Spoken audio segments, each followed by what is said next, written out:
répondu à cet appel. On avait le souhait de renouer des contacts dans cette période très particulière de confinement avec tous les acteurs de la vie douarneniste en général. On a fait une première rencontre sur le monde maritime la semaine dernière et Gilda s'est chargée donc d'organiser cette deuxième réunion publique, on appelle ça réunion publique nous, en visioconférence. Donc dans la période, malgré toutes les imperfections de l'outil, ça permet quand même de se voir, de s'entendre et d'échanger. Donc vous êtes, et tous les acteurs douarnenistes de quel que soit le secteur dans lequel il intervient, où il vit, et chaque citoyen est profondément touché donc par cette période et surtout par les conséquences que cette période va générer, vont générer, quoi. Et donc, il nous semble important d'avoir déjà votre ressenti là maintenant, même si on sait les grandes difficultés dans lesquelles vous vous trouvez, que ce soit individuellement ou dans le cadre de vos organisations, le festival et les différentes manifestations qui pouvaient être imaginées. Et quelles sont vos priorités, vos urgences, quelles sont vos réflexions sur justement l'après, et comment on peut tous ensemble y réfléchir ici localement, mais de manière plus générale. Alors, vous êtes peut-être rassuré sur un certain nombre de points par les positions exprimées hier par le gouvernement. Bon, ça, vous nous en direz votre ressenti.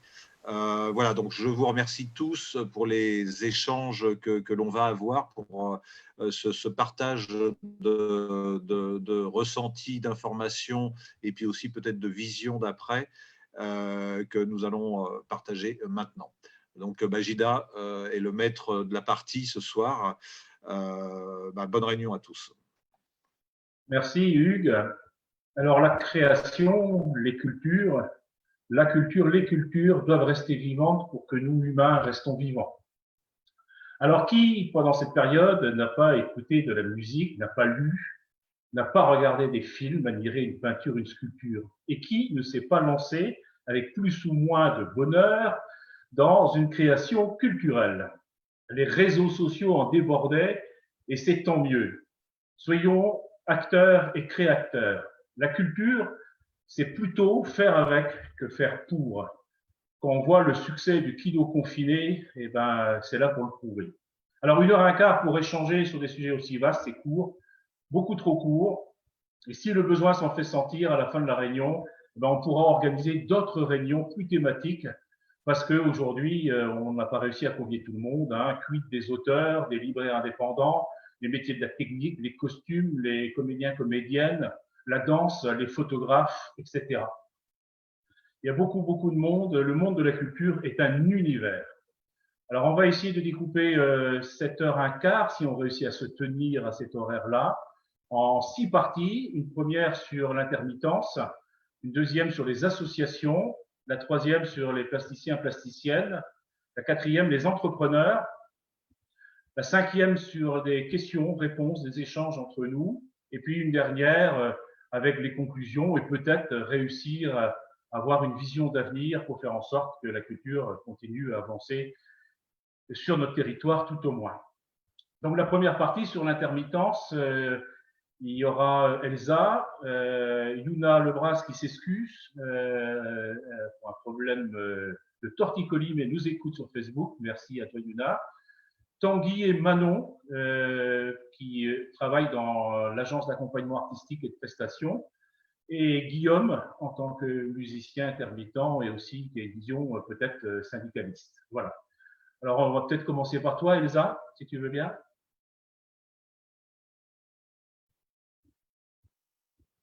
Oui. Bonjour à tous.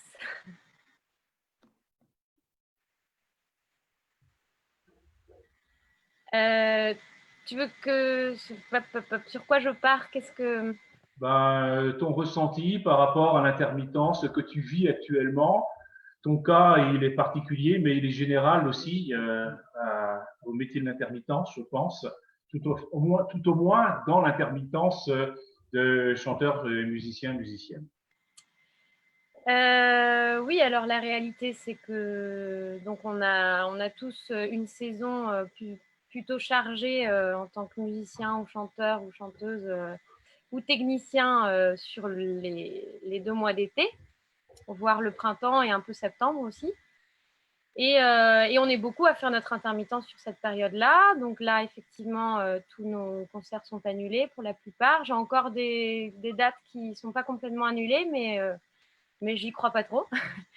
Là, on vient de me parler de la Bogue en octobre qui serait peut-être pas du tout sûre de le faire. Donc, bon, les dates en août, on n'en parle même pas. Donc, oui, la réalité, c'est ça. C'est que du coup, au quotidien, c'est pas facile de se projeter, de savoir quand est-ce qu'on retournera sur scène. À côté de ça, la bonne nouvelle, c'est on pourra à nouveau se voir entre musiciens, entre groupes de musique, et puis on pourra continuer de faire de la musique ensemble. Donc ça, c'est pour le moral, ça va faire du bien. Et puis pour ceux qui ont des résidences, ça va être possible aussi. Là, moi, j'ai 2 résidences qui viennent de se confirmer et qui vont avoir lieu. Donc ça, c'est pas mal. Et après, pour ce qui est du chômage partiel et tout ça, bon, moi, j'y comprends pas grand-chose.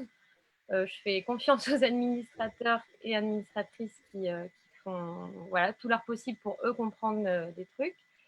Et bon, ce que j'ai compris en tout cas, c'est qu'on va faire 7 heures sur les concerts qui sont admissibles au chômage partiel.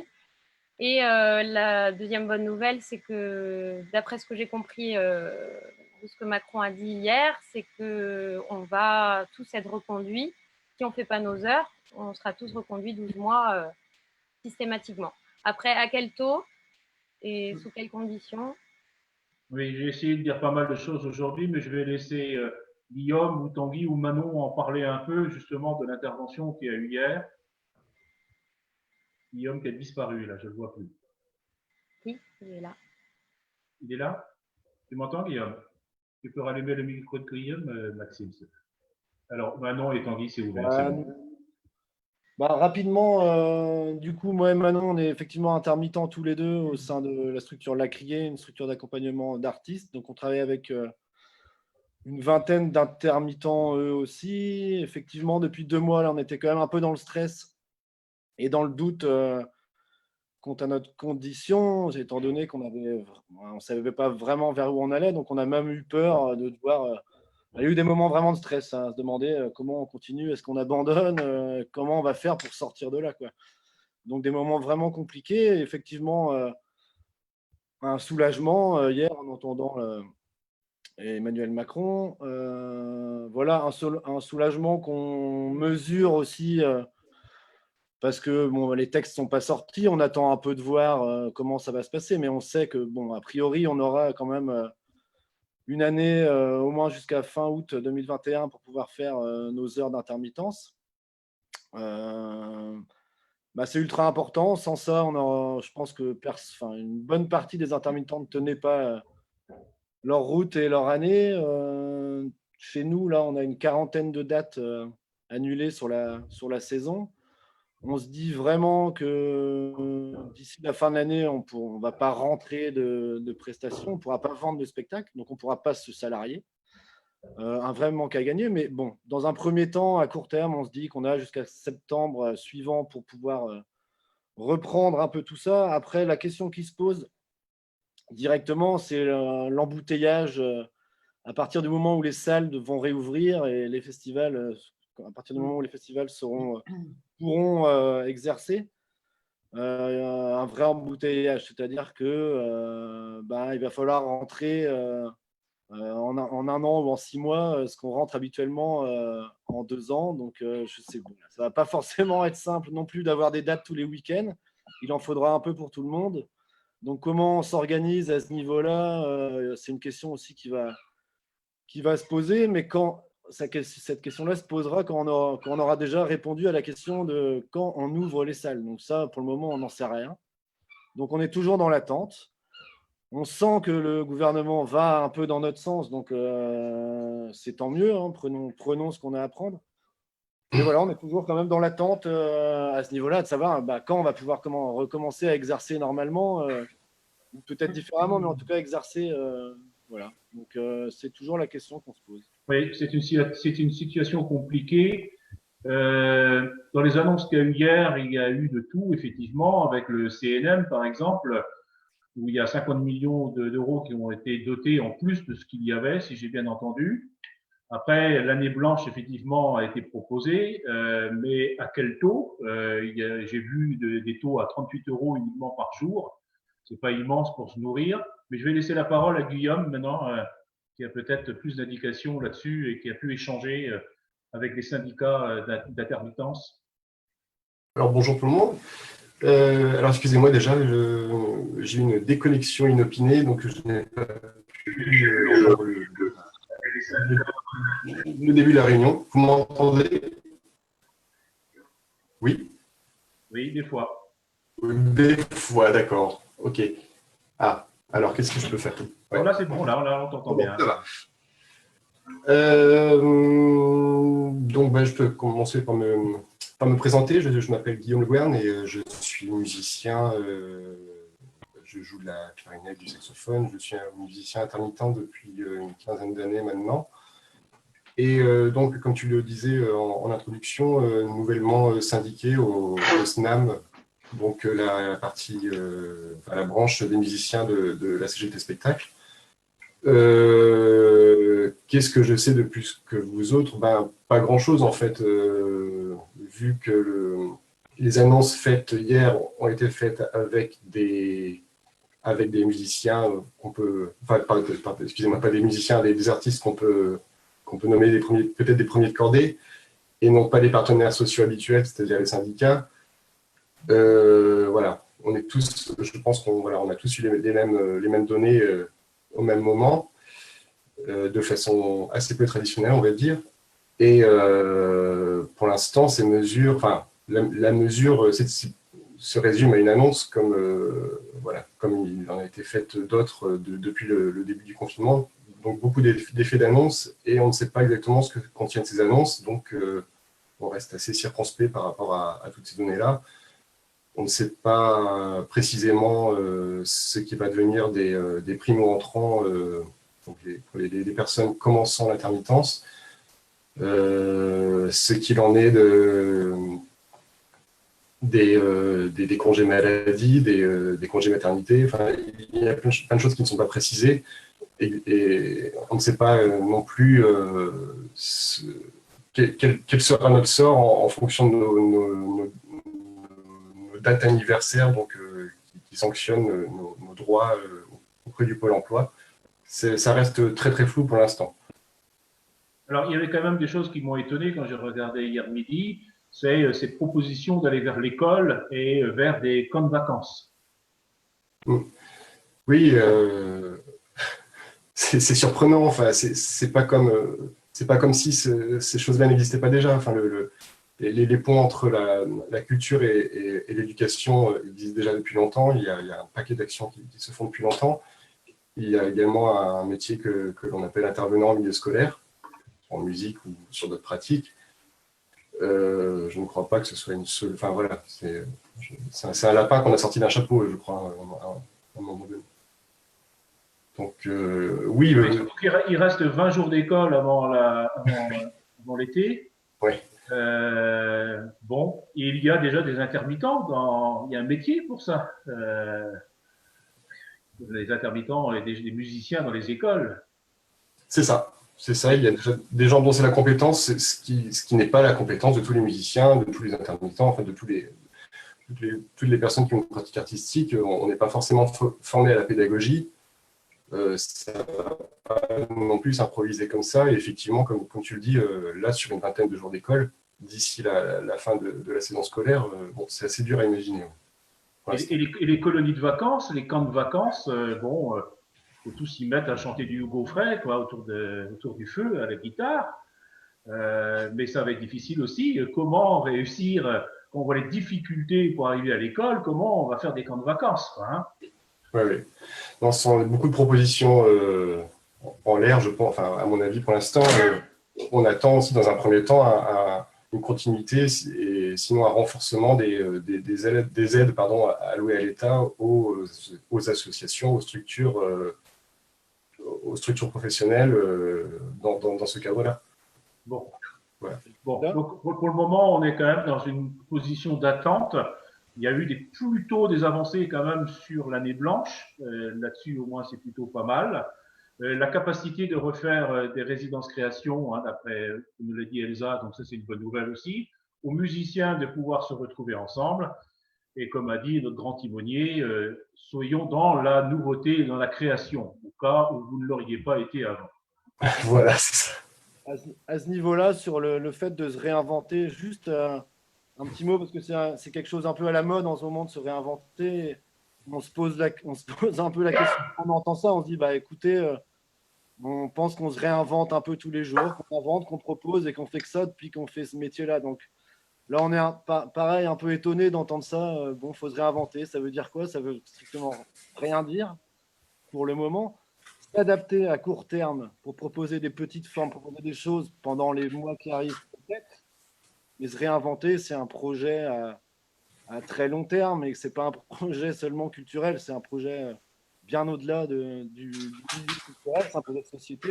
Et ça se fera en 20, 30 ans si on en a envie, je ne sais pas après. Mais dans tous les cas, se réinventer à très court terme, c'est pas possible. Enfin, voilà, ça me paraît un peu étonnant. Donc, ok, proposer des petites formes peut-être, des concerts à la maison, des choses comme ça, mais ça existe déjà.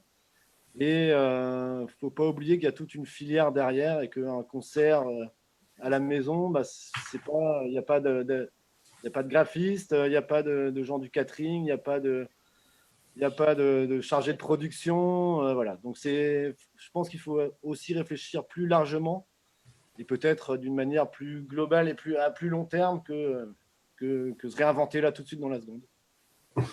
D'accord, ok. On fera un échange tout à l'heure sur des questions-réponses pour ceux qui en veulent, sur l'intermittence. Et si vous voulez bien, pour continuer la réunion, on va aller vers les associations. On avait convié aussi Toile d'essai. Claudette s'excuse, elle ne pouvait pas être disponible à cette heure-ci. Mais donc pour les associations, il y a Christian Rio en tant que directeur du Festival du cinéma, Rodolphe, administrateur de plusieurs associations sur Dordogne, Choucroute, Punk et Tradition, et Caro Trouin pour Rhizome. Qui veut commencer? Caro, peut-être?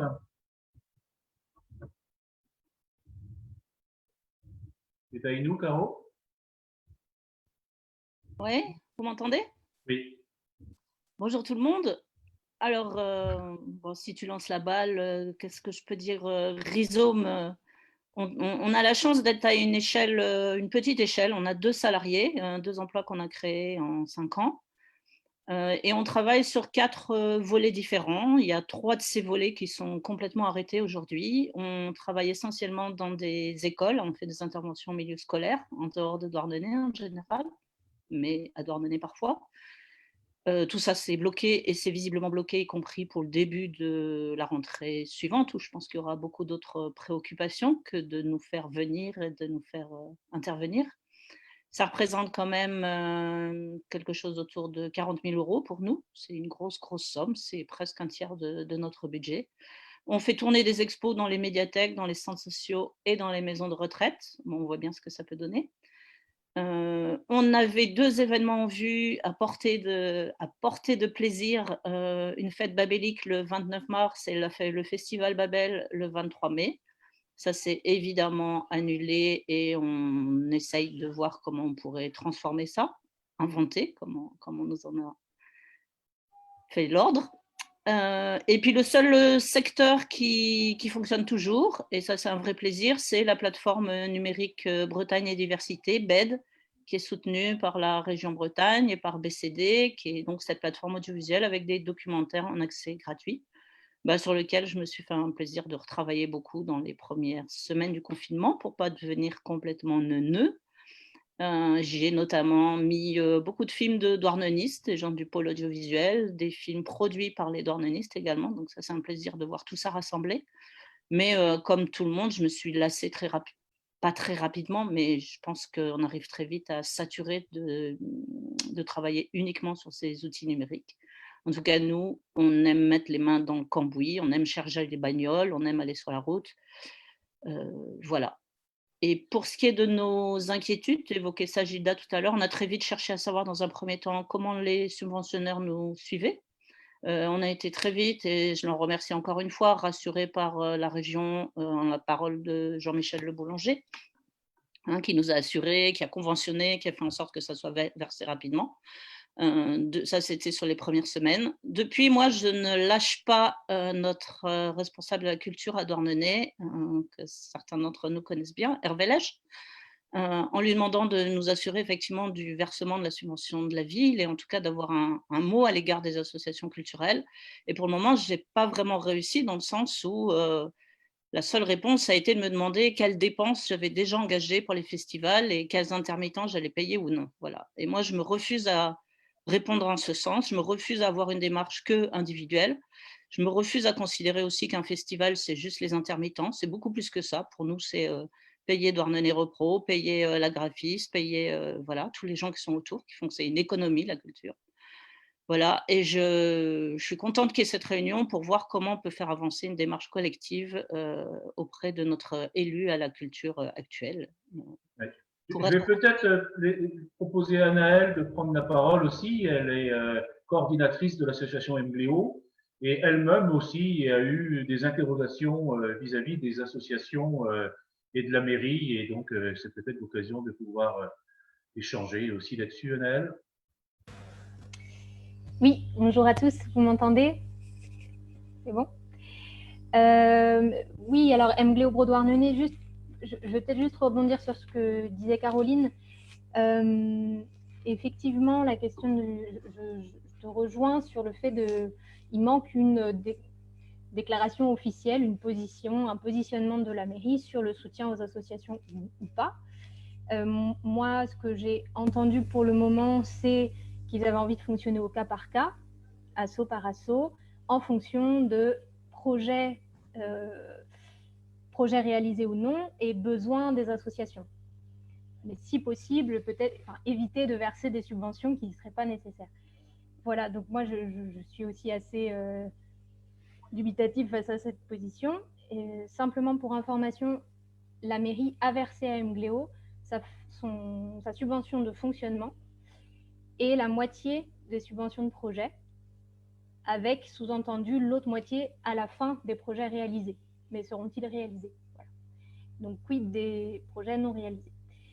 Donc, je ne vais peut-être pas m'étendre plus sur la situation d'MGLEO, mais simplement voilà, sur la position par rapport à la mairie, je serais assez d'accord et d'avis qu'on ait une position collective aussi pour demander à la mairie de se positionner. Par rapport aux subventions, je laisserai la parole tout à l'heure à Jean-Michel, Le Boulanger, qui est avec nous. Merci Jean-Michel, puisque la région a préconisé quand même pas mal de choses par rapport aux subventions, c'est-à-dire de les verser quand c'était possible, effectivement, parce qu'elles sont là, la ligne budgétaire est là, les verser aux associations pour que les associations non pas se construisent un matelas financier, mais continuent à avancer. Mais je laisserai Jean-Michel discuter là-dessus. Peut-être choucroute maintenant pour punk et tradition.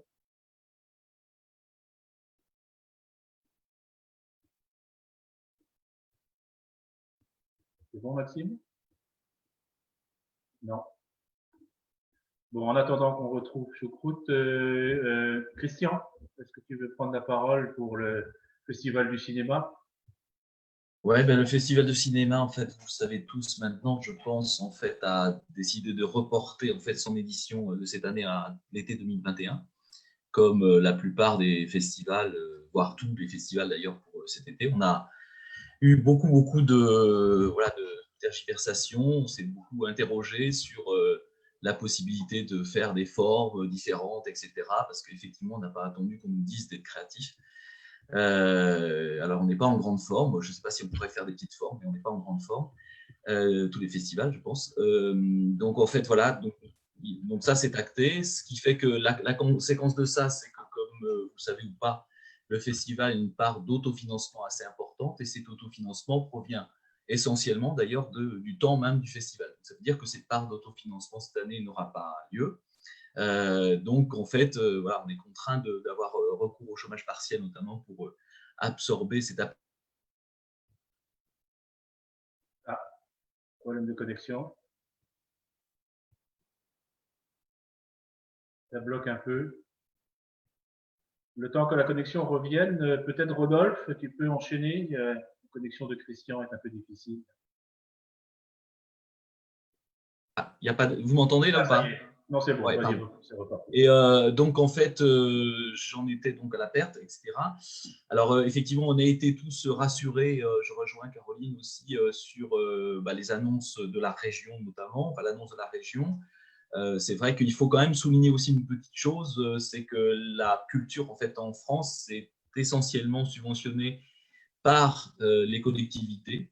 Donc, c'est vrai qu'on est toujours en attente de ce que peut dire le président de la République ou le ministère de la Culture, mais en fait, il ne faut pas oublier non plus qu'en fait, on est quand même très largement subventionné par les collectivités. C'est le cas du festival hein, qui est essentiellement presque subventionné par les collectivités.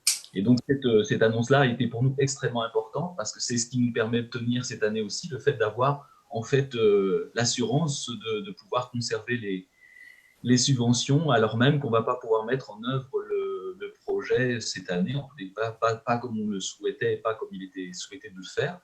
On n'a pas d'annonce officielle non plus du côté de la mairie. On nous a versé la subvention de fonctionnement sans que pour autant il y ait d'annonce particulièrement officielle. En tous les cas, on sait que du côté de la région et du département, c'est acquis. Et je pense que pour la plupart des associations, c'était le point essentiel.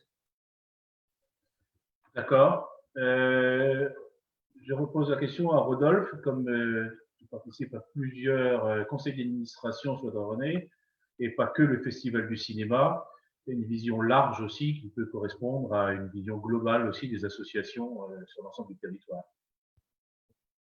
Si, je pense que, bonjour à tout le monde, on a été ces derniers temps extrêmement mobilisés sur le festival, donc ça a été très chronophage parce que il a fallu gérer à la fois des hypothèses ou des scénarios avant la décision, avant que le coup près tombe le 28 avril dernier.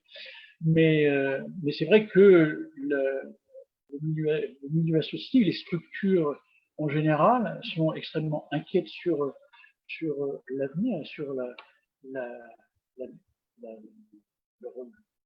possibilité d'agir dans une certaine mesure.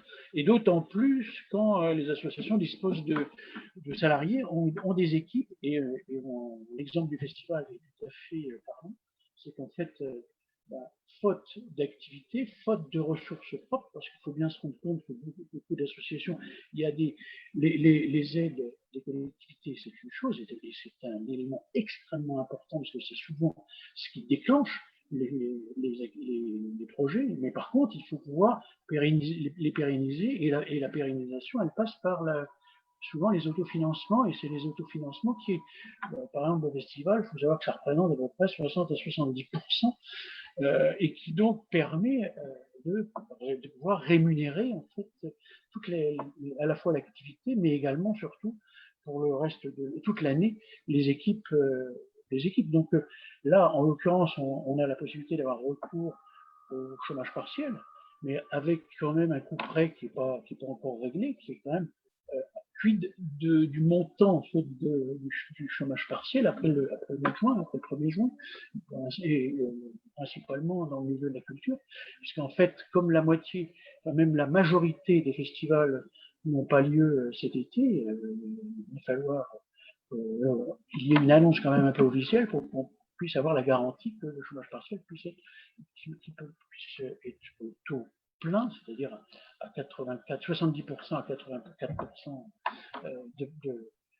d'aide de l'État, au moins jusqu'à septembre. On aimerait bien, et même, voire même ça. Par contre, tout ça, c'est des incertitudes qui pèsent énormément sur la viabilité en fait des associations aujourd'hui. Donc voilà. une petite information par rapport aux... C'est vraiment pas évident, toutes ces situations-là, Rodolphe, comme tu le dis, et Christian l'a expliqué. Bon, c'est anxiogène, la peur isole, et c'était l'intérêt aussi de faire cette discussion, même si c'est difficile, hein, on n'est pas en réel, mais au moins pour réussir à faire en sorte qu'ensemble, on va réussir à avoir moins peur, quoi, hein. Faut pas se laisser bouffer par le côté anxiogène de la société là, actuellement. La culture, justement, est là pour nous libérer, quoi, de tout ça et nous faire respirer. Et vraiment, merci à vous d'être là et de participer à cette discussion qui est importante. Je ne sais pas si on a retrouvé Choucroute. Non. On va peut-être passer à la troisième partie, mais on reviendra après, hein, pour essayer de suivre le déroulement de la réunion. On va arriver peut-être à parler avec les plasticiens, plasticiennes, avec Jean-Pierre et Alexandra, si vous êtes là. Alors attends, Gilda, il y avait des prises de parole. Je suis désolé d'intervenir d'un coup comme ça. Très bien, vas-y. Alors, il y avait Choucroute peut-être qui voulait parler. Et il y avait alors Spikel, je ne sais pas le prénom, excusez-moi. C'est Anne, ouais, c'est moi. Est-ce que c'était une intervention dans la foulée, dans la suite de ce qui a été dit peut-être? Vas-y, dis. Oui, du coup, moi, je suis Anne. C'est une courte intervention. C'est pas tout à fait face à la culture, mais c'est par rapport aux associations. Moi, je suis présidente du Winch Club, un club de voile sur Douarnenez. Et donc, on fait naviguer des gens de Douarnenez, du coin, toute l'année. On a deux salariés, enfin une et demie, parce qu'il y a quelqu'un à mi-temps, donc une monitrice de voile et une secrétaire. Et chaque année, on organise des courses pour des minis qui sont au mois de juin. Donc là, on a tout tenté pour essayer de les maintenir, mais ça n'a pas pu se faire. Nous, notre souci, bon, on a effectivement, j'ai lu les messages qu'a mis Paul par rapport aux subventions. Notre souci, c'est un peu une réflexion à long terme, quoi. C'est que nous, notre subvention, on ne l'a de la mairie, on ne l'a et de la région, du département, pardon, on ne l'a que si on fait cet événement. Et en fait, cette subvention nous sert à payer nos salariés, quoi. Sans ça, on pratique des tarifs qui sont bas parce que notre slogan, c'est la voile pour tous. Et du coup, on reçoit ces subventions que pour cette manifestation. Et ça, moi, je trouve que ça pose vraiment le problème de donner des subventions aux associations que par rapport à un événement qui ne concerne pas tellement ce qu'on fait à l'année. Parce que cet événement, il va faire naviguer des gens, c'est des grands sportifs, ce sera les futurs grands navigateurs, mais ce ne sont pas du tout des douarnenistes, ils viennent de la France entière, même certains d'autres pays. Mais il y a eu une fois un douarneniste et c'est tout, quoi. Donc, c'est une chose que je voulais juste dire, ça ne concerne pas la culture, effectivement, mais plutôt le milieu associatif et le problème de cette subvention qui ne dépend que d'une manifestation qu'on ne gère pas du tout. Il se pourrait qu'un jour, les ministres, les gens qui font du bateau, là, cette course, ne veulent plus venir à Douarnenez. Ça s'est passé à un moment, quoi, ça a eu du mal à remonter. Et donc, nous, on est tributaire de quelque chose qu'on ne gère pas, alors qu'on n'a pas de subvention de fonctionnement. Oui, voilà, pas facile, je comprends effectivement. Merci de l'intervention, Anne. Et qui voulait intervenir encore, Maxime? Choucroute est peut-être prêt, non? J'ai rallumé le micro. D'accord, allons-y. Ou pas. Choucroute? Perdu. Le micro est allumé, mais... Bien, on va revenir à Alexandra et à Jean-Pierre à ce moment-là, là, si vous êtes là. Oui, bonjour. Alexandra, elle s'excuse, elle ne peut pas être là, mais je suis là. Oui, tout à fait. Merci de votre invitation. Mais tout à fait, on avait envie, parce que en plus vous avez eu une initiative qui peut peut-être être intéressante, hein, cette vente en ligne, et puis la galerie aussi, et puis votre métier de plasticien, plasticienne aussi. Donc on aimerait avoir votre ressenti sur la situation. Oui, nous, il y a deux choses. Il y a la galerie, c'est-à-dire les expos qu'on organise avec les artistes qu'on invite, qui se fait sous forme associative. Bon, nous, on a un fonctionnement qui est plutôt basé sur les ventes des œuvres. On essaye de vendre des œuvres. On n'a pas de subvention, on n'a pas fait de la demande, parce qu'on estimait que si si ça intéresse les gens, bon, ils viendront, et puis peut-être que parmi eux, quelques-uns achèteront des œuvres, et donc on arrivera à équilibrer. Ça, c'était le fonctionnement. Donc, il est, bah là, évidemment, c'est mis entre parenthèses. On a une expo qui va reprendre. On espère que les gens oseront rentrer dans la galerie, mais comme on en voit beaucoup, malgré tout, qui font la queue pour aller chez le LEC, on a bon espoir qu'ils viendront peut-être aussi dans les galeries. Et sinon, en ce qui concerne notre activité en tant qu'artiste, bah là, c'est pareil, elle est exclusivement basée sur la vente d'œuvres. Donc, pour l'instant, ça va. On se dit peut-être qu'on est comme les gens qui tombent du 50e étage et qui se disent au 25e, pour l'instant, ça va. Donc, ça va dépendre beaucoup si les galeries sont à nouveau un peu fréquentées, puisque que ce soit ici ou ailleurs, ça nous arrive d'exposer ailleurs, ça va. Donc, c'est absolument incertain. Notre fonctionnement qui repose beaucoup sur ce qu'on fait par nous-mêmes peut éventuellement nous mettre un peu à l'abri, mais on n'en sait rien du tout. On n'en sait rien. Alors, on a vu qu'il est question d'achat d'œuvres par l'État, mais pour des gens de moins de 30 ans, je crois, donc pas de chance, ce n'est pas pour nous. Et puis, pour le reste, il y a des choses comme le Centre national des arts plastiques qui ont ouvert aux galeries donc, une session d'acquisition exceptionnelle. Donc, on a postulé pour un des artistes qu'on a déjà exposé, mais on verra, c'est très aléatoire. Donc, c'est très aléatoire. Bon, le risque, il fait partie de ce qu'on a choisi, nous. C'est-à-dire, là, on est habitué pendant des périodes plus ou moins longues à ne pas gagner d'argent. Et puis, donc, on n'est pas spécialement inquiet, mais on attend. On attend de voir, on travaille, et puis on verra bien. On verra. Moi, en ce qui concerne la culture, je pense qu'il faut veiller à ce que les structures collectives comme la MJC, le Centre des Arts, enfin, Toile d'Essai, ces choses-là soient vraiment financées à l'avenir, soient vraiment, parce que c'est très important dans ces moments-là que les structures collectives soient épargnées par. Parce que là, il y a beaucoup de dépenses, mais le jour viendra où on nous reparlera de rigueur. Donc, et comme moi, je suis un ancien AMJC du labo photo, donc je suis particulièrement sensible à ça. Voilà, donc je n'ai pas vraiment de choses précises à dire, hein, sinon que je comprends très bien que beaucoup d'associations soient très, très anxieuses quand elles ont un autre fonctionnement. Le nôtre, il est ce qu'il est. Et voilà. Et tous les plasticiens et plasticiennes se retrouvent effectivement dans le même cas que vous. Enfin, il y a quelques-uns qui n'ont pas de galerie non plus, qui ont du mal à exposer, qui ne vivent que de la vente de leurs œuvres, c'est ce qu'on a dit. Et là, c'est vraiment très compliqué. Comment réussir à vendre ses œuvres dans cette période tellement bizarre? Voilà. C'est pour ça qu'on a, puisqu'on avait un informaticien sous la main, on a fait cette chose supplémentaire de vente en ligne, entre guillemets, parce qu'on ne se fait pas d'illusions non plus.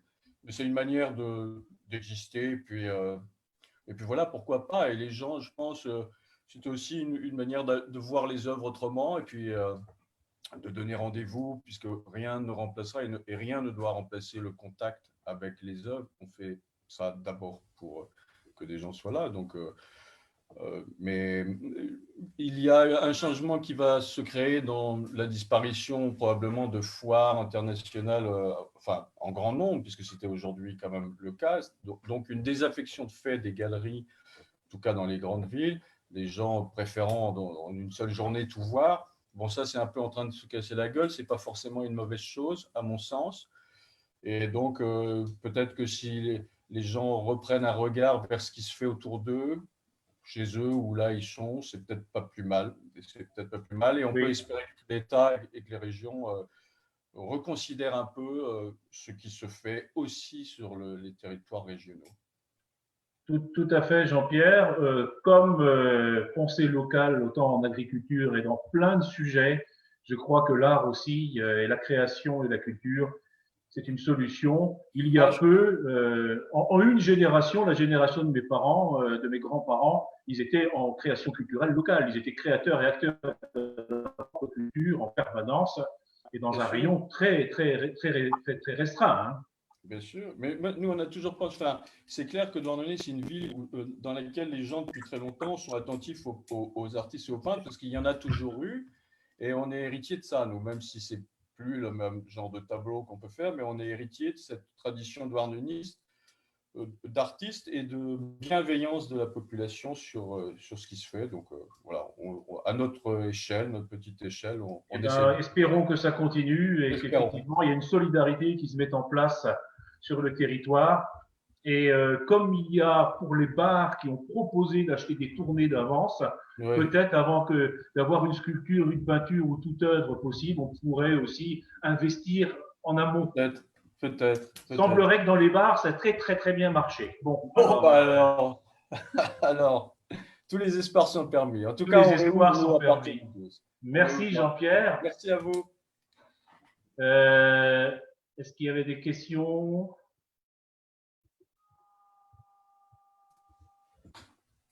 On va peut-être passer à la quatrième partie, sauf si on a retrouvé Choucroute ou quelqu'un d'autre qui essaye de se connecter. Non. On va voir du côté des entrepreneurs. Alors, pour laisser du temps de parole, j'en ai pas appris beaucoup, mais j'ai demandé à Fred pour Tita Production. Et aussi, après, il y a Manon et Tanguy qui pourraient reprendre la parole, puisque même aussi sont entrepreneurs à travers la criée. Mais Fred, si tu veux prendre la parole maintenant.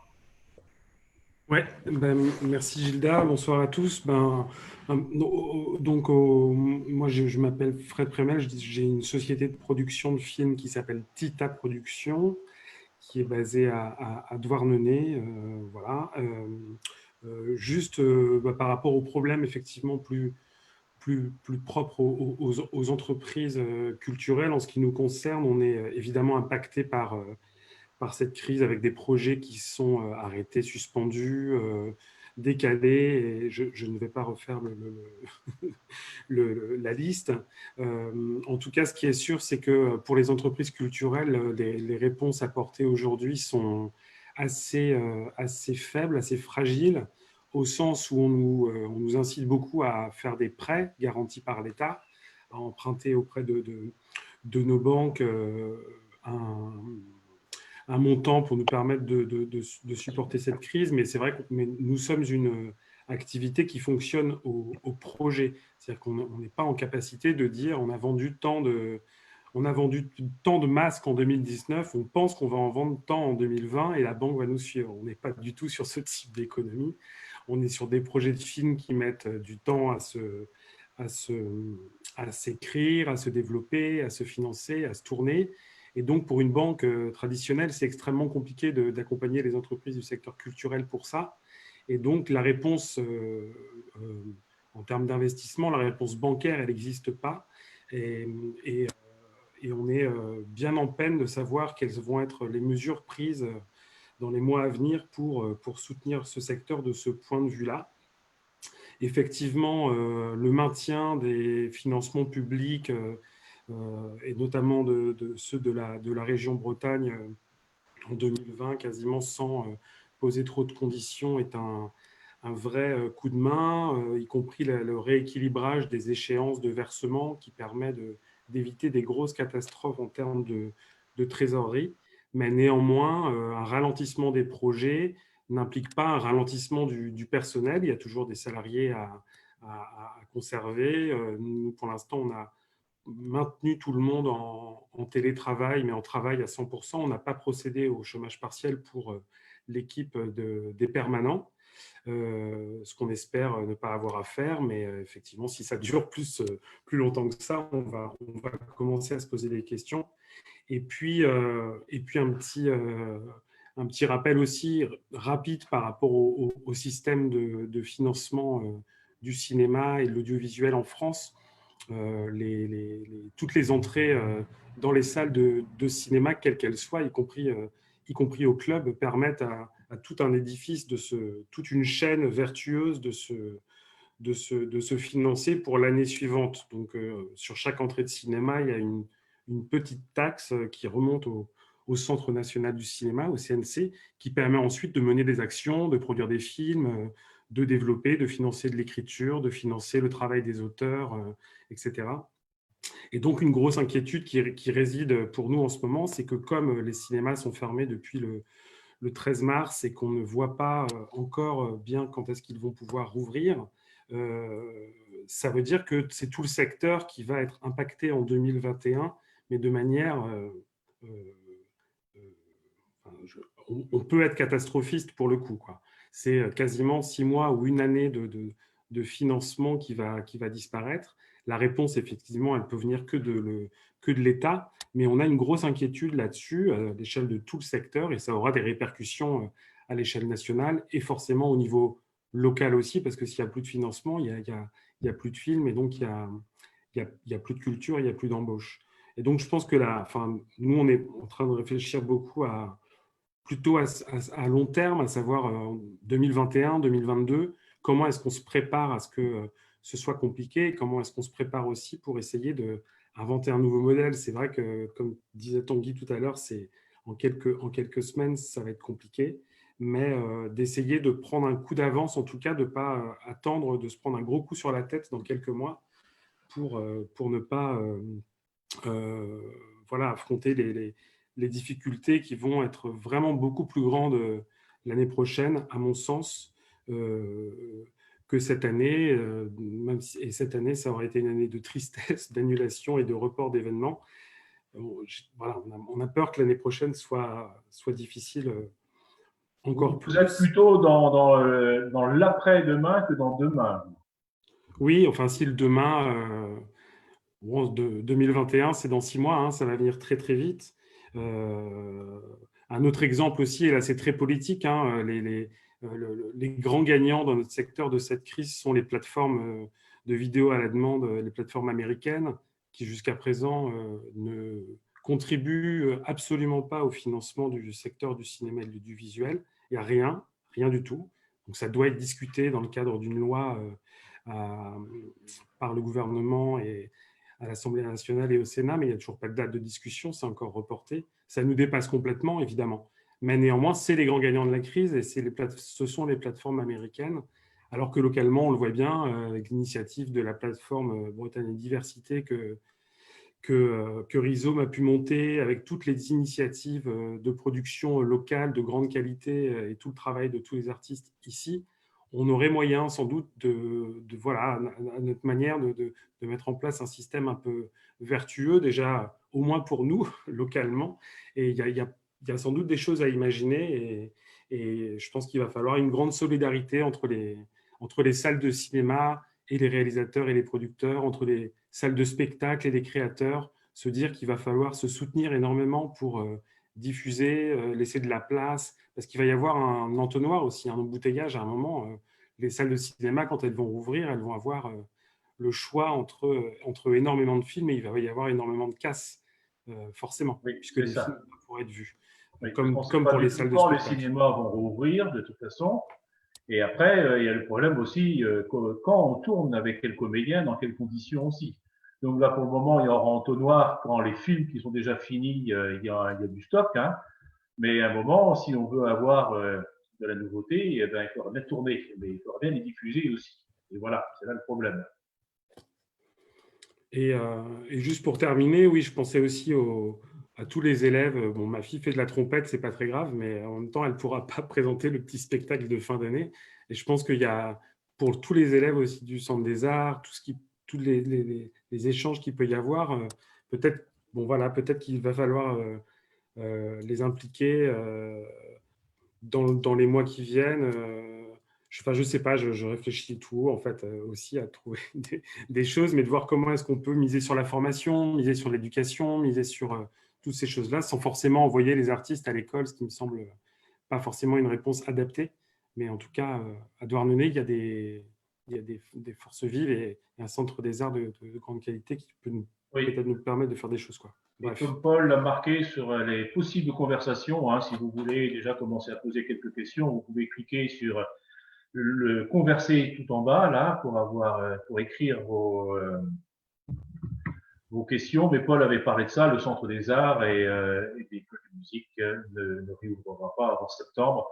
Ils n'ont pas réussi à trouver un moyen viable de protection des élèves et voilà. Donc c'est acté. Il y a Françoise qui veut prendre la parole, je crois. Non, c'est François qui veut prendre la parole. C'est François, c'est ça, d'accord. François est là? Oui, je suis là. Je voulais intervenir par rapport au cinéma, là. Enfin, je vais parler de ma fille qui travaille en Angleterre, qui gère un cinéma qui est à peu près ce qui correspond au club de Douarnenez. Alors, eux, le gros problème, c'est pareil, il y a plusieurs salariés qui sont bien évidemment au chômage partiel. Le cinéma est fermé. Et le gros problème, c'est pas tant la réouverture du cinéma, c'est que eux, ils travaillent avec des films, disons, à arrêt essai entre eux, et qu'ils sont très concurrencés sur une ville comme Plymouth par des gros mastodontes, style Cinéville, des choses comme ça. Et eux, quand ils vont ouvrir, ils auront très peu de films en fait à proposer par rapport à cette concurrence justement de ces gros cinémas qui vont eux alimenter. Donc ils vont subir presque une double peine. Donc ils sont très inquiets. Ils travaillent beaucoup là en ce moment là-dessus, justement sur une reprise. Comment se passera cette reprise? Et eux, sur Plymouth, ils n'envisagent pas de reprendre de toute façon avant septembre. Voilà, c'est ce que je voulais dire. Mais je pense que Claudette n'étant pas là ce soir, elle aurait certainement eu ce même genre de position, de réflection. Voilà. C'est ma petite contribution. Merci François de ton intervention.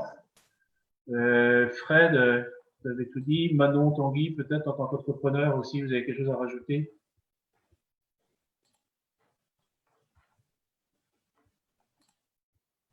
Non, mais on a parlé en tant qu'intermittent et entrepreneur tout à l'heure. Hein, donc on a dit. D'accord, merci, très bien. Eh ben, c'est pas facile à gérer. Hein, excusez-moi si je fais des impairs.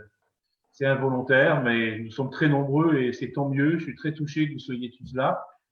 Et je pense que sur Facebook, il y a plein de monde qui nous écoute aussi. Et on a un peu de temps encore devant nous pour échanger. Et voilà, Sorance veut prendre la parole. Oui, alors c'est par rapport au cinéma. Moi, j'entendais, je crois que c'était sur un téléphone sonne il y a 1 ou 2 soirs, qu'en fait, les cinémas associatifs, finalement, allaient peut-être s'en sortir mieux que les gros cinévilles, les multiplex et compagnie. Voilà. Donc ça, c'est vrai que ça aurait été bien.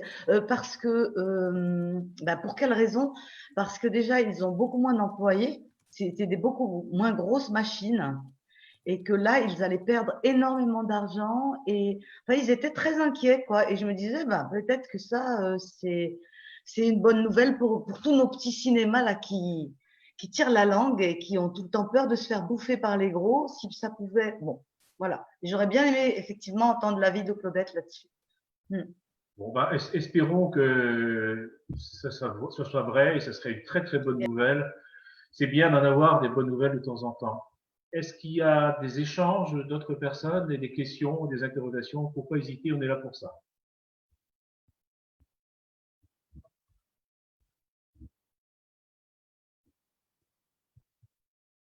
Personne? Bon. Vous voulez que c'est moi qui... Je vais bien parler, hein? Il n'y a aucun souci. Je suis capable de dire plein de choses. Hein. Oui, Pascalette. Oui, moi j'ai... Pardon.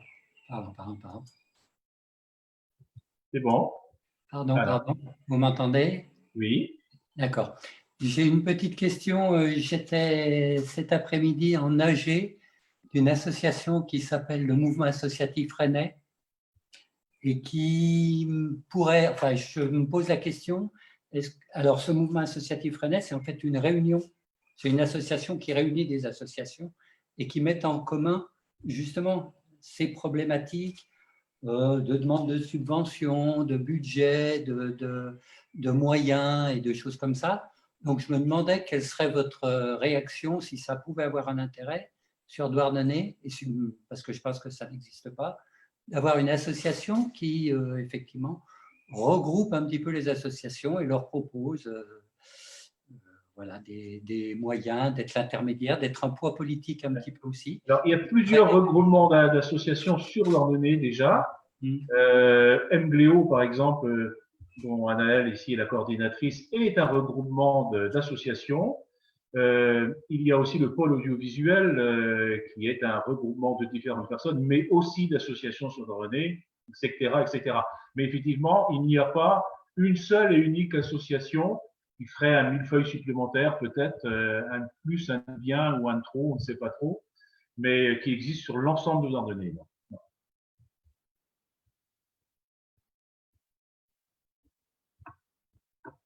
Est-ce que quelqu'un veut intervenir autrement?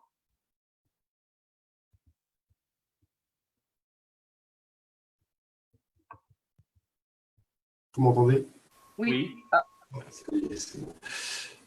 Oui, alors c'est une question que je me pose enfin, dans la mesure où on souhaite aussi agir localement, redynamiser un paquet d'activités localement. Excuse-moi Guillaume, c'est Guillaume Guerne qui parle. Voilà. Oui, c'est ça, c'est moi. Là, je vais parler en tant que néophyte pour ce qui est de la politique locale. Quid d'une possibilité d'une compétence de la culture au niveau d'une communauté de communes ou peut-être de plusieurs communautés de communes, sachant que voilà, nous sommes effectivement de plus en plus isolés et sur beaucoup de compétences économiques et comment peut-être régler certains problèmes, pas tous évidemment, mais en fédérant les communes autour, enfin avec nous, en se fédérant avec les autres communes. Oui, je suis totalement d'accord avec toi, Guillaume, c'est ce que je disais. Hein, l'isolement, ça occasionne la peur. Associons-nous tout le temps. On sait la force et la capacité du territoire à Douarnenez ici de pouvoir travailler ensemble pour réussir à faire des choses. Et là, c'est vraiment pas un vain mot. Les métiers de la culture sont souvent très précaires. Alors peut-être que ça va être une force justement, cette précarité des métiers de la culture, puisque on est équipé déjà pour vivre avec cette précarité-là. Mais ça n'empêche pas qu'il faut qu'on montre notre force aussi et notre capacité, puisque il n'y a pas que une vision, comment dire, passéiste de la culture. Hein. La culture, c'est économiquement quelque chose de très très important. C'est 2,2% du PIB national, hein, autant que l'agroalimentaire, et 7 fois plus que l'automobile. C'est immense ce que la culture génère sur un territoire. Et Douarnenez, on a la chance justement d'avoir cette force et cette vitalité culturelle, artistique, associative. Il ne faut pas qu'on passe à côté. Je vais donner la parole à Gabriel Provost, là, qui posait une question, et je vais le laisser parler pour expliquer ce qu'il entend effectivement par le secteur de la culture avec Douarnenez, avec l'école primaire, le collège ainsi que les lycées. Gabriel, à toi la parole. J'espère que vous m'entendez tous. Oui, je voulais souligner que aucune intervention depuis le début de la réunion n'avait souligné que le lien essentiel, qui me semble absolument nécessaire, de la culture sous toutes ses formes, avec l'école, les élèves, les enseignants qui forment les élèves à tous les niveaux, du primaire, du collège, du lycée et bien au-delà, à la culture. Alors, il y a bien sûr dans les familles un certain nombre d'accès qui sont possibles, qui sont facilités, notamment dans les familles privilégiées, disons ça comme ça, mais il y a aussi des tas d'élèves qui n'ont que peu d'accès à ces formes de la culture que les uns et les autres vous représentez ici. Et je ne sais pas si le contact est toujours fait avec les enseignants notamment. Je suis retraité maintenant, mais j'ai été pendant 25 ans au lycée à Douarnenez.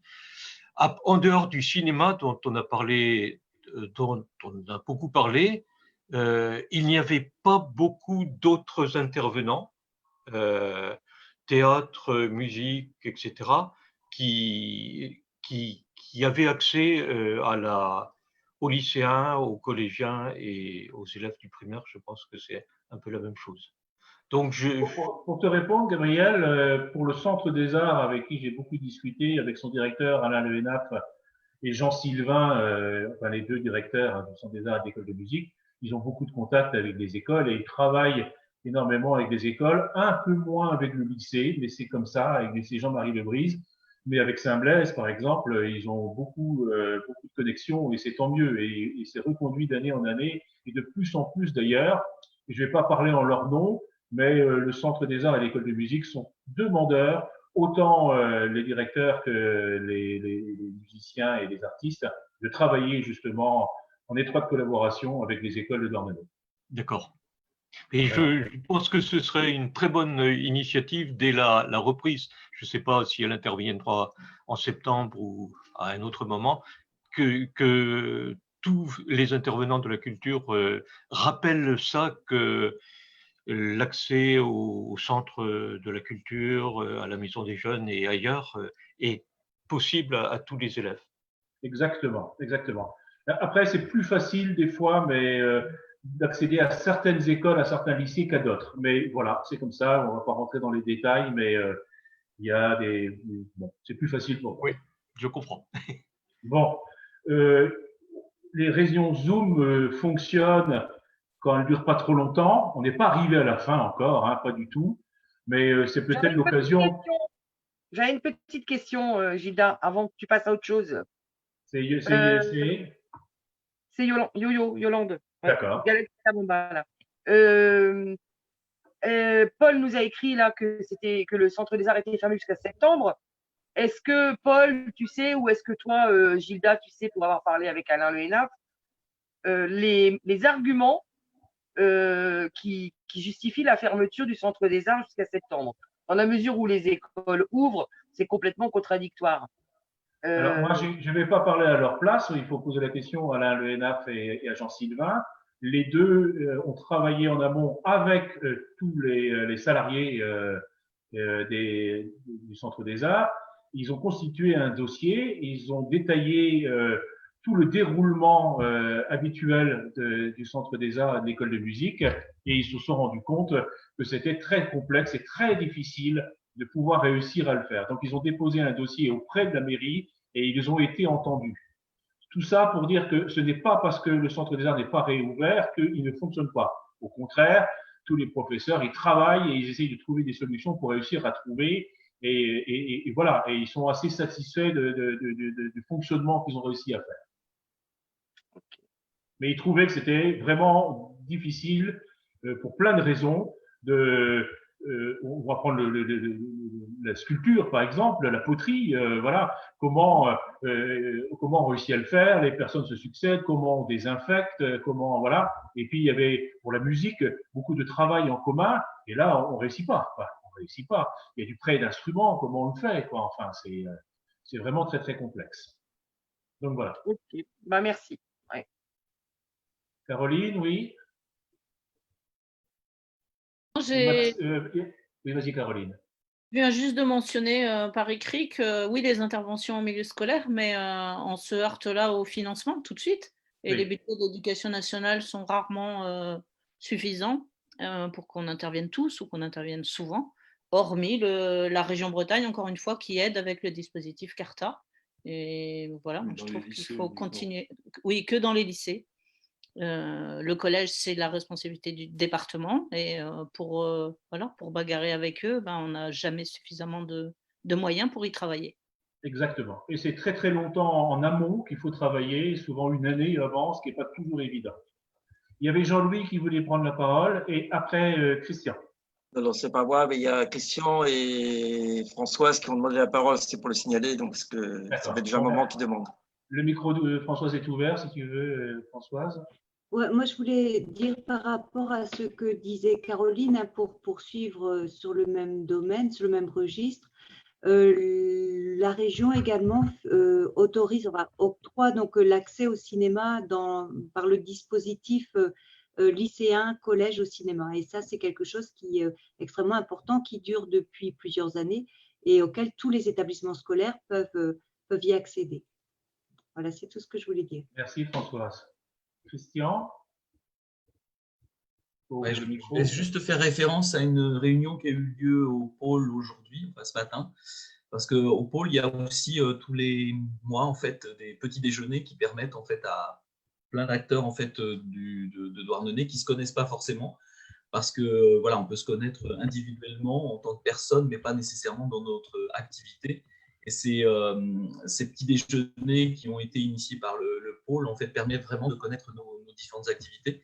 Et dans ce cadre-là, il y avait été évoqué aussi, peut-être, et ça avant l'histoire du confinement et du Covid, aussi l'idée en fait d'états généraux de la culture ici. Et en tous les cas, l'idée de poursuivre, en fait, c'est peut-être déjà un état des lieux, parce que je pense que on s'aperçoit, grâce d'ailleurs au pôle, du nombre de personnes qui travaillent dans le domaine du cinéma, notamment, mais pas que. Et je pense qu'il y a là quelque chose à faire, parce qu'on voit bien aussi que pour construire l'après, il y aura besoin on parle beaucoup de solidarité, mais il y aura besoin, je dirais, de solidarité active et pas simplement réactive.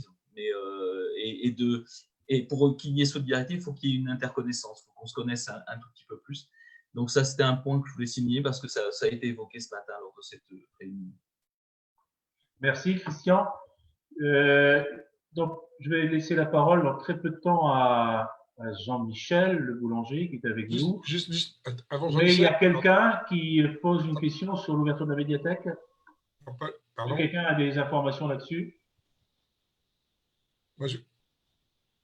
Pardon, Paul, je voulais juste dire que pour le dispositif Carta, j'ai balancé l'information ici. Il faut que les structures ou les personnes qui travaillent sur le dispositif Carta peuvent réactualiser leurs informations, mais il faut le faire d'ici le 13 mai. J'ai mis ça dans le claviardage sur le côté, mais sinon je pourrais pas faire passer le mail reçu de la région sur Carta. D'accord, impeccable. Je prends juste la parole rapidement. Donc, il y avait Fred Prémel qui voulait dire un mot. Et la question, elle était sur Facebook, c'était si quelqu'un avait des informations sur l'ouverture de la médiathèque. C'était pas dans le clavardage à côté, mais sur Facebook. Donc, moi, j'en ai pas, mais si quelqu'un en a sur l'ouverture de la médiathèque, Paul et Jean-Louis ont une information. Oui, alors il y a à la fois une vidéo disponible sur le site de la ville d'une responsable de la médiathèque, mais sinon dans ce que les conseillers municipaux ont reçu sur la médiathèque, c'est une ouverture en plusieurs phases. Il y a écrit les familles rapportent les documents empruntés avant le 17 mars. Ensuite, la médiathèque proposera un système d'emprunt sur réservation par Drive et rouvrira ses locaux au public au cours de la seconde quinzaine de juin. D'accord.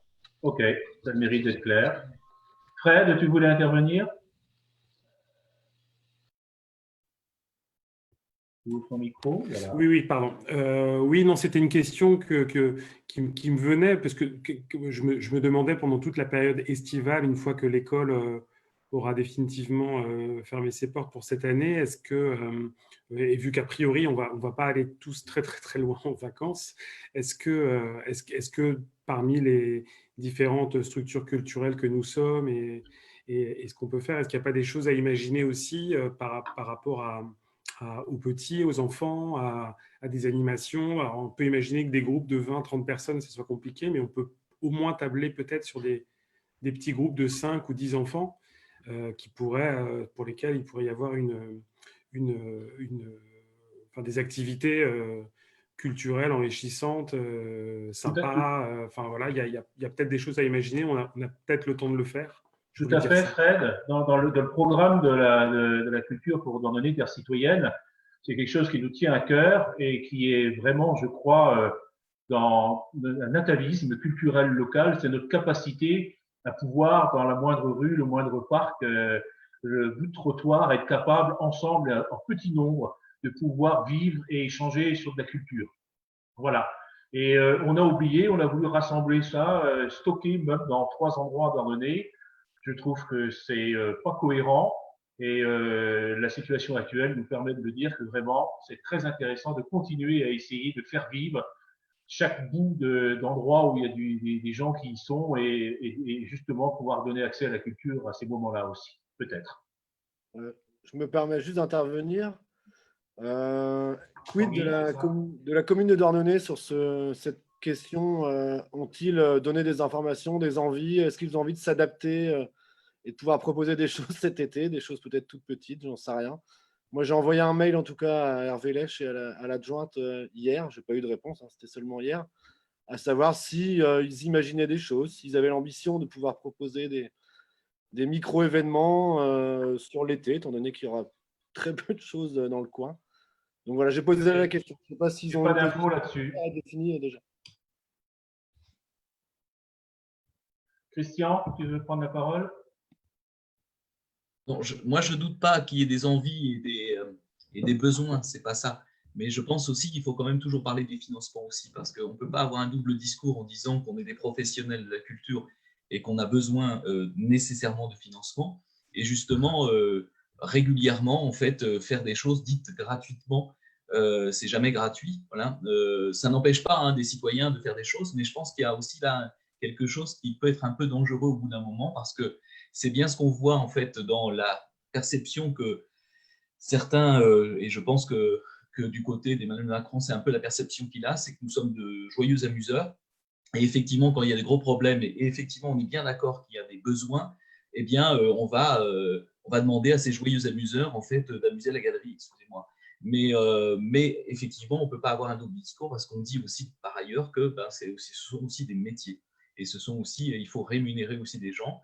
Donc, attention aussi à des doubles discours qui pourraient être un petit peu dangereux. D'accord, Christian. Tu as tout à fait raison.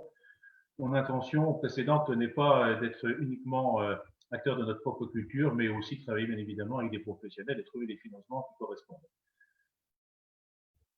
Et quand on parle de financement et secteur culturel, Anaëlle, oui. Merci. Oui, moi je trouve intéressant quand même de réfléchir à cette question-là, de ce qu'on peut faire cet été à notre échelle, sur notre territoire.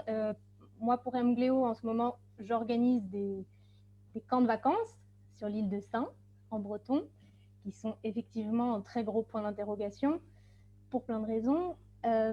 Maintenant, moi, je m'interroge, donc si ces colos sont annulés, en fait, ça pose la question, moi, ça me libère du temps. Il y a cette question des financements qui se pose aussi, mais si les collectivités locales maintiennent leurs subventions, comme c'est le cas pour plusieurs, ça a été évoqué, et que finalement les événements ne peuvent pas avoir lieu dans leur forme originelle, moi je trouve quand même intéressant de se dire, bon, eh ben, pourquoi pas s'engager à imaginer quelques formes possibles. Moi je me dis une forme avec 5-10 enfants, du coup pas sur l'île de Saint, à Douarnenez, en journée, voilà, ça m'intéresse. Moi, c'est des choses sur lesquelles je veux bien plancher, avec l'idée que des subventions en face sont accordées malgré tout, sont maintenues, et aussi peut-être une participation des parents, une colo est payante.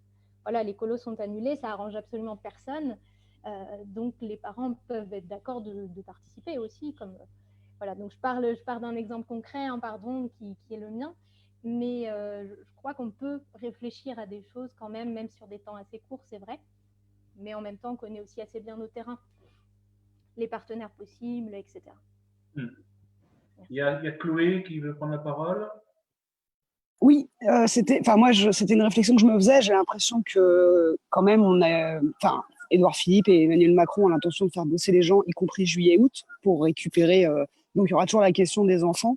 Qu'en faire? Donc, c'est en lien un peu. Et, on est un peu dans une forme de relocalisation en ce moment des choses. Donc, parce que le fait qu'il n'y ait pas de colonie de vacances, ça crée du chômage. Mais je pense qu'on peut pallier à ça avec l'idée là de faire peut-être pour l'été des choses plus locales, ce que disait.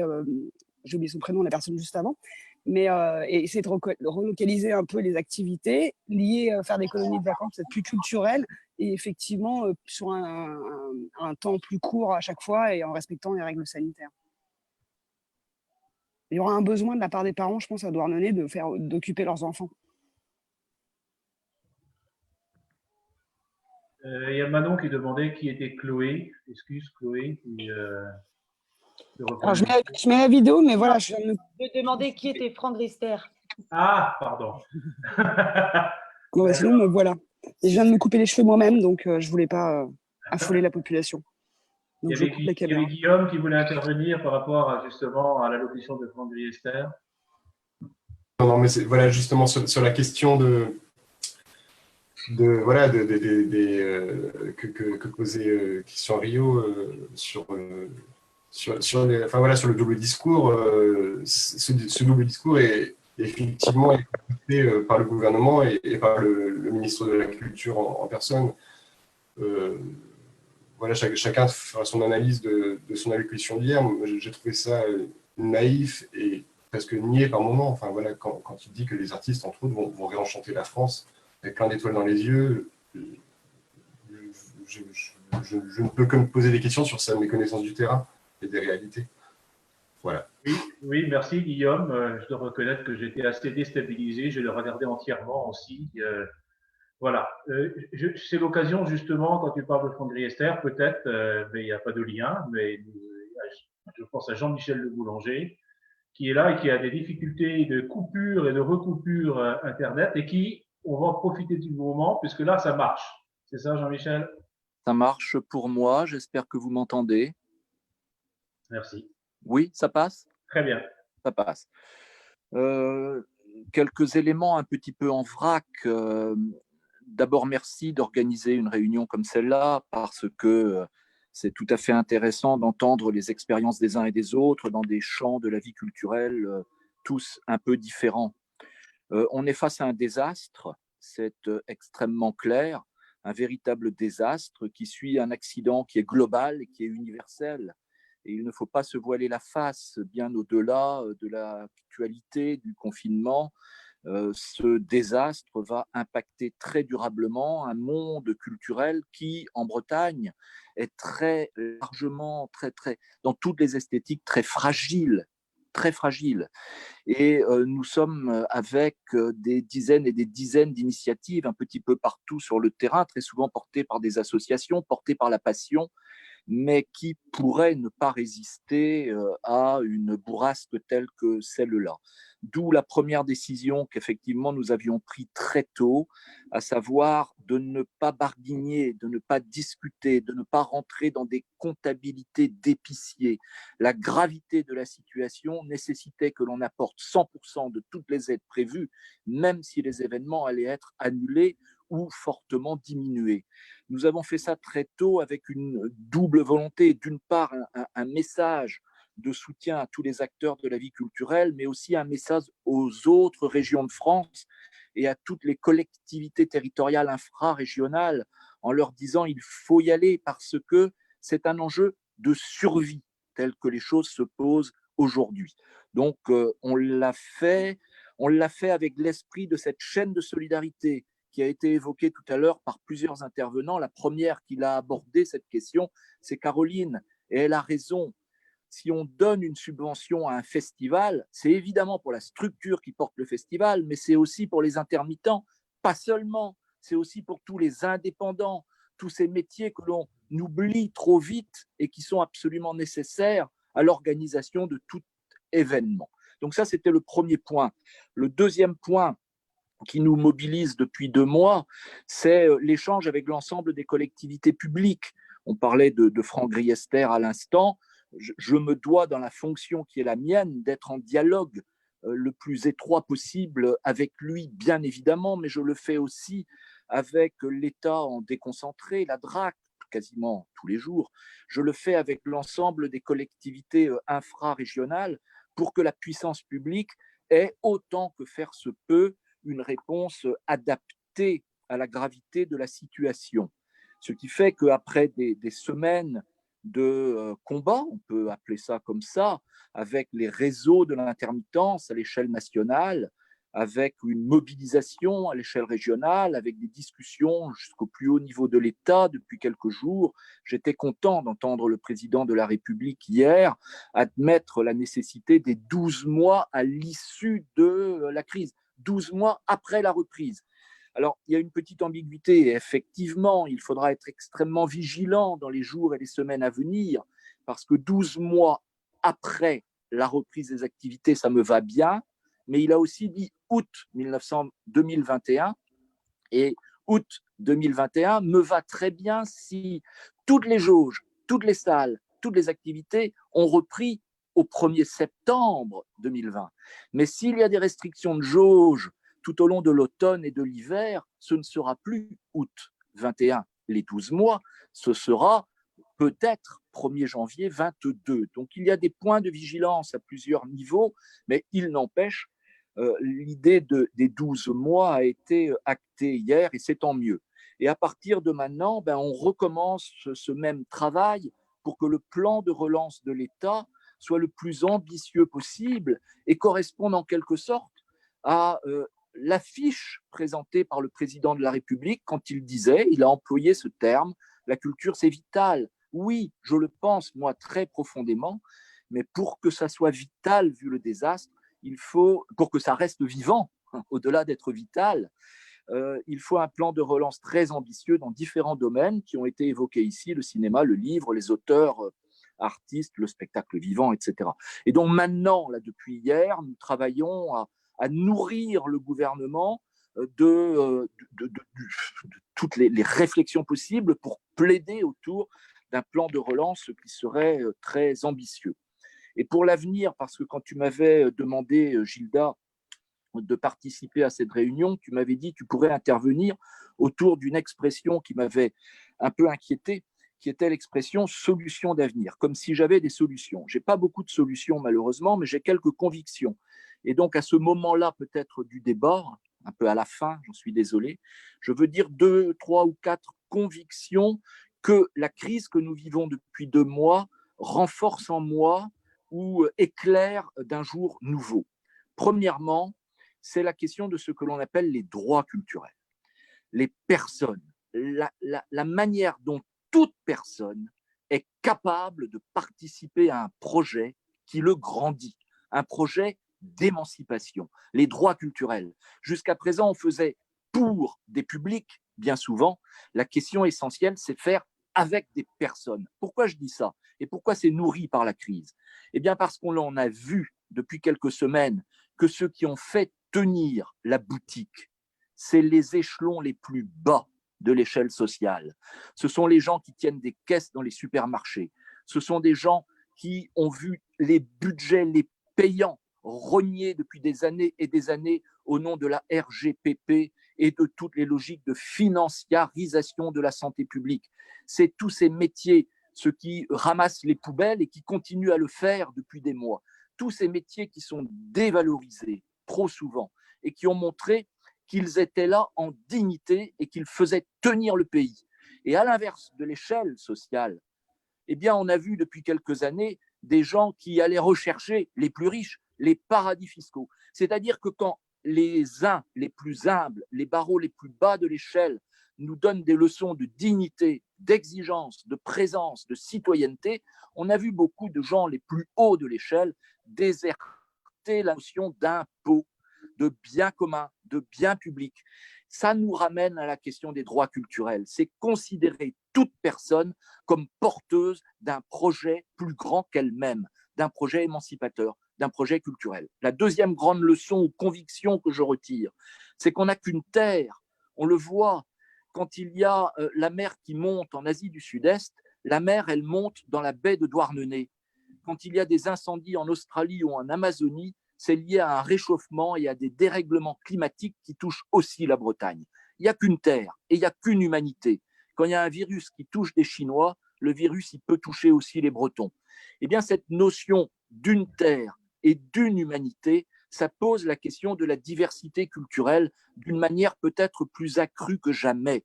C'est-à-dire qu'il y a dans cette globalité d'une terre qui est notre patrimoine et d'une humanité qui est notre bien commun, il y a de la diversité qui s'exprime.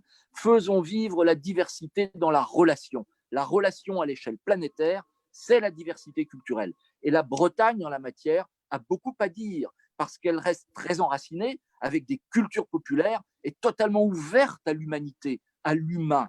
Et là, je tire aussi de la crise que nous vivons des leçons importantes. Troisième leçon pour les politiques culturelles, c'est la question du temps. La question du temps, qui est une question qui me semble totalement essentielle. Nous sommes dans un monde de l'accélération technique. Mais l'accélération technique, elle est aussi liée à la compétitivité permanente. Elle est aussi liée à cette croissance permanente que l'on connaît depuis des décennies et des décennies autour de dogmes purement chiffrés. Il faut faire plus et plus vite.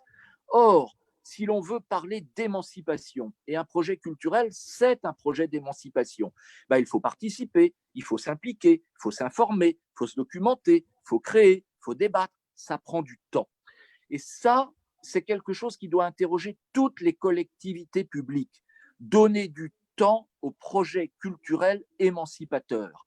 Et peut-être beaucoup de collectivités, et peut-être d'ailleurs la région Bretagne elle-même, a oublié cette fonction essentielle du temps long, tant nous sommes englués d'une certaine manière dans cette tyrannie de l'urgence. Le temps long, c'est le temps de l'émancipation. Le temps rapide, c'est le temps de la compétitivité et de l'accélération. Ça interroge, ça, beaucoup, toutes les politiques culturelles. Et puis le dernier point, c'est le point du territoire, et ça nous ramène à Douarnenez. Ce qui se passe là, à Douarnenez. Regardez le drame sanitaire que nous avons vécu, la question des masques qui avaient été délocalisés au nom du marché, la logique de la marchandisation du monde dans la santé publique. Ça amène le fait qu'on n'a plus assez de masques et qu'il faut aller les chercher en Chine. La question de la relocalisation, la question du lien entre les territoires et les sociétés, elle a été reposée là d'une manière extrêmement forte à travers ce simple exemple, ce petit exemple d'un petit objet. Eh bien, je crois qu'il faut creuser davantage. Et à travers les nécessités de réduction de déplacement, de ces besoins de relocalisation, à travers cet éloge de la lenteur dont je parlais tout à l'heure, ça réinterroge la place de l'artiste dans son territoire de proximité d'une manière plus accrue encore peut-être que par le passé. Et ça, c'est une question aussi pour toutes les politiques culturelles, pour les grandes scènes nationales, pour les plus grands festivals qui attirent dans le monde entier et qui sont eux aussi dans une marchandisation du monde d'une certaine manière. Cette question-là me semble, pour moi, une leçon que je retire de la crise dans laquelle nous sommes actuellement englués. Voilà rapidement, très rapidement, parce que c'est des grandes questions, ce que je voulais dire en réponse à ta sollicitation, Gilda, et en vous remerciant encore une fois à Douarnenez de montrer l'exemple de la réunion des gens dans leur diversité de statut, dans leur diversité d'esthétique, dans leur diversité de besoins, d'appétit. On a besoin de lieux comme celui-là. Merci à vous. Merci beaucoup, Jean-Michel. C'était très intéressant et tant mieux. Merci vraiment pour tout ça.